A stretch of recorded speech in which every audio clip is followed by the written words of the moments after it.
Hello student, today in the lesson Money and Credit, this is our last topic in the lesson, self-help group. This is very important topic, and in this topic you will see how a group will able to give the loan to the poor household in the villages, even they have not any kind of the documentation, they have not any kind of the collateral, even they have no any kind of the irregular income or any kind of the you will say resources which make them enable to take the loan from the banks.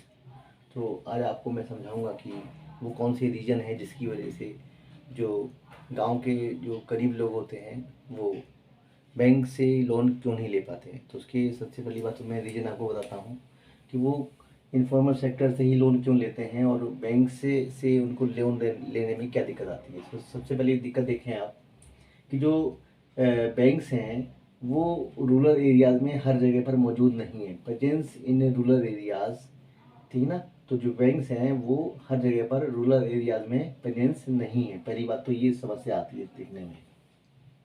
दूसरी जो समस्या आती है कि जो लोग होते हैं जो बैंक में पैसा मतलब लेने जाते हैं, लोन लेने आते हैं, तो उनको सबसे बड़ी प्रॉब्लम आती है कि जो उनकी लैंग्वेज होती है बैंक्स की, या जो वहाँ पर काउंसलर होते हैं, जो वहाँ पर हेल्प डेस्क होती है, जैसे कि मैंने आपको पहले भी बताया था, वो वहाँ पर ना होने से उनको बहुत सारी डिफ़िकल्टीज से फेस करनी पड़ जाती हैं।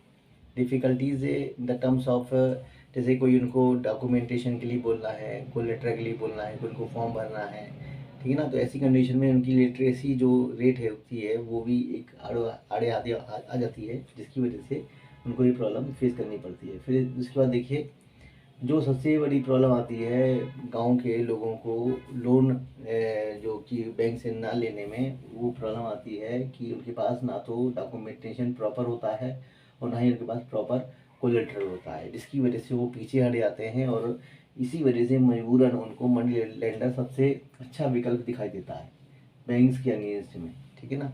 अब मनी लेंडर को वो क्यों चूज़ करते हैं ये आपको समझाते हैं। देखिए मनी लेंडर को चूज़ करने के रीज़न क्या है कि जो मनी लेंडर है वो बारोवर को पर्सनली जानता है। पहली बात तो पर्सनली जानने का मतलब होता है कि वो गांव का ही व्यक्ति होता है और गांव का मुख्य प्रधान होने के कारण वो जितने भी गरीब लोग होते हैं या तो उसके यहाँ काम करते हैं और काम नहीं भी करते हैं तो वो मतलब उनको इनडायरेक्टली या किसी भी तरीके से किसी भी माध्यम से उनको जानता है, और नहीं भी जानता है तो उसकी जानकारी आसानी से करवा दी जा सकती है किसी भी दूसरे मिडलमैन के द्वारा।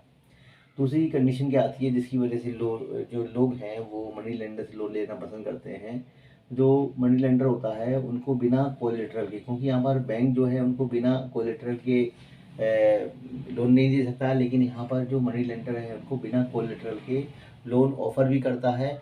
और इसके साथ ही साथ उनको ये बहुत ही अच्छी एक फैसिलिटीज़ दिखाई देती है कि इसको उन गरीब लोगों को, क्योंकि वहाँ पर जब बैंक में गए थे तो उनको बहुत सारी प्रॉब्लम फेस करनी पड़ी थी, उनको लैंग्वेज समझ में नहीं आ रही थी, उनको बहुत सारे फॉर्मेलिटीज़ अटेंड करनी पड़ रही थी, बट यहाँ पर उनको कोई भी ऐसी फॉर्मेलिटीज़ अटेंड नहीं करनी पड़ रही है। कोलेटरल नहीं कोलेटरल नहीं होना गांव वालों की सबसे बड़ी समस्या होती है, और इसी समस्या को कौन ओवरकम कर रहा है? मनी लेंडर कर रहा है। ऐसी कंडीशन में क्या हो रहा है कि जो गाँव वाले हैं बड़ी आसानी से उससे लोन लेने के लिए एग्री भी हो जाते हैं। दूसरी बात क्या होती है कि जो गांव वाले हैं अगर वो लोन पहले भी ले चुके हैं उस मनी लेंडर से, तो वो बिना अपना पहले वाला लोन चुकाए हुए भी उससे नेक्स्ट लोन ले सकते हैं। और ये सारी चीज़ें जो होती हैं वो एक तरीके से गरीब लोगों को मनी लेंडर के पास अप्रोच करने में बहुत हेल्प करती है, और बैंक से लोग इसी वजह से जा नहीं पाते हैं, ठीक है ना। अब इसके रिजल्ट क्या होते हैं? रिजल्ट का मतलब होता है परिणाम, मतलब इसके क्या क्या मतलब नेगेटिव फैक्टर हो सकते हैं। तो जो मनी लेंडर होता है सबसे पहली बात तो वो इंटरेस्ट रेट बहुत ज़्यादा चार्ज करता है उनके इसी भोलेपन को मतलब आधार बना के, ठीक है ना। दूसरा रीज़न क्या होता है, जो रिकॉर्ड्स होता है किसका? ट्रांजैक्शन का, जो कि किसके बीच में नहीं हो रहा है? मनी लेंडर के बीच में हो रहा है और गरीब लोगों के बीच में हो रहा है। उसको कोई भी रिकॉर्ड नहीं होता है, अगर होता भी है तो वो अपने फ़ायदे के लिए इसको कम ज़्यादा कर सकता है। दूसरी बात जो सबसे मतलब मेन बात देखी गई है कि जो गरीब लोग होते हैं वो उसके शिकार में फंस जाते हैं। अक्सर वो गरीब लोगों को तंग करता है, कभी कभी तो उनकी ज़मीनें भी गिरवी रख दी जाती हैं। ऐसी कंडीशन में कभी कभी उनके रिसोर्सेज भी होते हैं वो मनी लेंडर के पास में गिरवी आ जाते हैं, मॉर्गेज हो जाते हैं, जिसकी वजह से गरीब लोग हमेशा के लिए उसके क्या हो जाते हैं, गुलाम हो जाते हैं, यानी कि एक तरीके से सिलेवरी सिस्टम शुरू हो जाता है यहाँ पर, ठीक है ना। अब देखिए कि इस चीज़ का समस्या जो है इसको हल कैसे किया जा रहा है गांव में। वहाँ पर क्या है कि जो गरीब लोग हैं वो एक तरीके से अपना ग्रुप बनाते हैं जिसका नाम होता है सेल्फ हेल्प ग्रुप। अब सेल्फ हेल्प ग्रुप का मतलब होता है स्वयं सहायता समूह। अब स्वयं सहायता समूह का मतलब होता है कि वो लोग अपना एक खुद का एक संगठन बनाते हैं और खुद के संगठन में उनके ही मेंबर होते हैं, जितने भी उनके कम्युनिटी मेंबर होते हैं वही उसके रजिस्टर्ड मेंबर भी होते हैं। और इसमें अधिकतर या तो वीमेन होती हैं, वैसे तो देखा जाए इसमें वीमेन ज़्यादा होती हैं, जो कि क्या करती हैं कि अपनी जो पर्सनल सेविंग होती है उसको कलेक्ट करती हैं, यानी पूल का मतलब होता है कलेक्ट करना। तो कलेक्ट करती हैं अपनी पर्सनल सेविंग को, रेगुलर सेविंग, ठीक है ना। और इस तरीके से वो जो लोग होते हैं वो आपस में अपने मोहल्ले पड़ोस से जुड़े होते हैं, सबसे बड़ी बात होती है।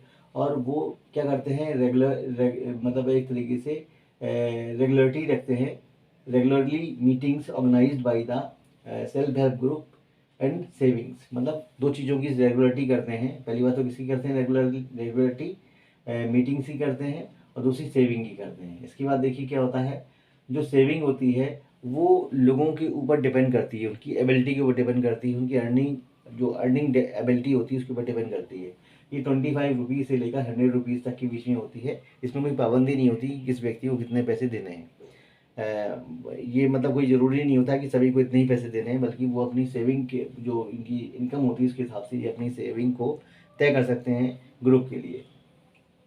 फिर इसका बेनिफिट क्या होता है कि वो लोग इस सेविंग को करने के बाद उस ग्रुप से वो लोग लोन ले सकते हैं, जिसका जो इंटरेस्ट रेट होता है जो कि चार्ज किया जाता है ग्रुप मेंबर से वो बहुत ज़्यादा कम होता है। इवन इनफॉर्मल सेक्टर जो कि मनी लेंडर लेता है उससे तो बहुत ज़्यादा कम होता है, ठीक है ना।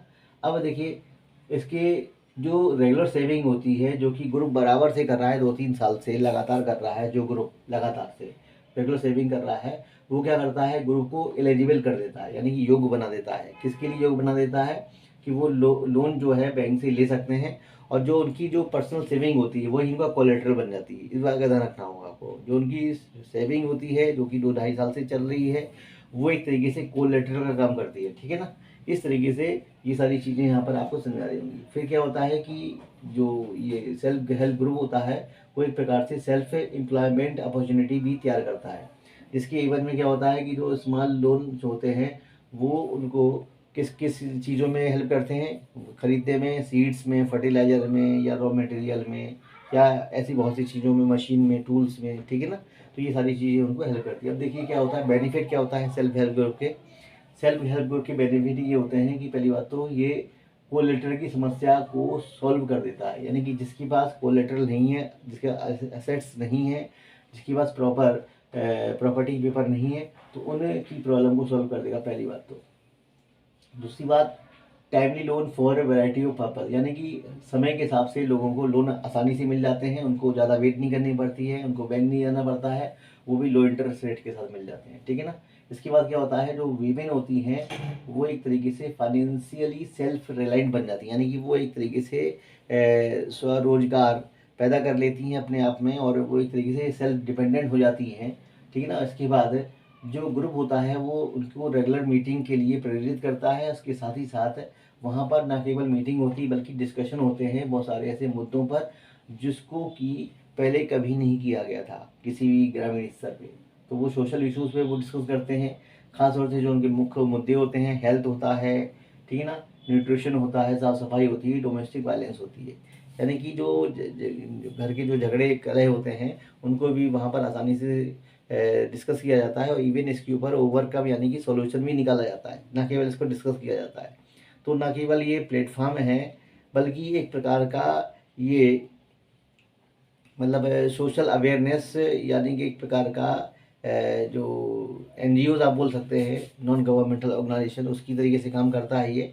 और ये गरीब लोगों के बीच में एक प्रकार का मतलब सेल्फ रिस्पेक्ट भी पैदा करता है, साथ में इनको एक तरीके से रेगुलर अर्निंग भी देता है, साथ में इसके इनको योग्य बनाता है कि वो बैंक तक की अप्रोच रख सकते हैं। और ऐसे बहुत सारे बेनिफिट हैं जो इस सेल्फ हेल्प ग्रुप से लोगों को डायरेक्ट मिलने लगते हैं, ठीक है ना।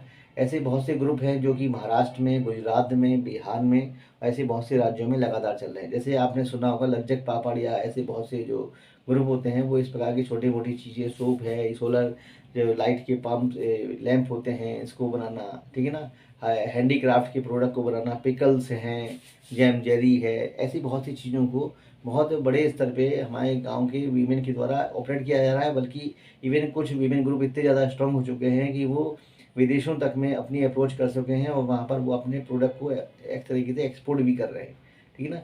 तो आपने देखा होगा सेल्फ हेल्प ग्रुप किस तरीके से बैंक्स की प्रॉब्लम को सॉल्व कर रहे हैं और बैंक से तक अप्रोच भी बढ़ा रहे हैं। इन्फॉर्मल सेक्टर की सारी जो समस्याएं हैं इनको पूरी तरीके से इग्नोर कर रहे हैं, सॉरी मतलब है जो इग्नोर ये आपका इन्फॉर्मल सेक्टर है इसको पूरी तरीके से दूर कर रहे हैं गरीब लोगों के बीच से, जिससे कि उनको बराबर से मतलब इनकम होती रहे और वो इन्फॉर्मल सेक्टर की तरफ ज़्यादा ध्यान ना दें और इन्फॉर्मल सेक्टर तक ज़्यादा अप्रोच ना करें। बल्कि बैंक के लिए जब वो सेल्फ डिपेंडेंट हो जाएंगे तो बैंक के भी पास वो पहुँचेंगे, इवन बैंक भी उनके पास पहुँच सकता है। तो ठीक है स्टूडेंट, आपको ये सारे टॉपिक अच्छा लगा हो, अगर आपको पसंद आया हो तो आप इसे निश्चित रूप से लाइक करें, सब्सक्राइब करें और कमेंट ज़रूर करें। और अगर आपको ये प्रोग्राम अच्छे लगते हैं तो आप निश्चित रूप से इनको अपने जो फ्रेंड्स सर्कल है उनके बीच में सर्कुलेट करें। Thank you to listening me and watching me.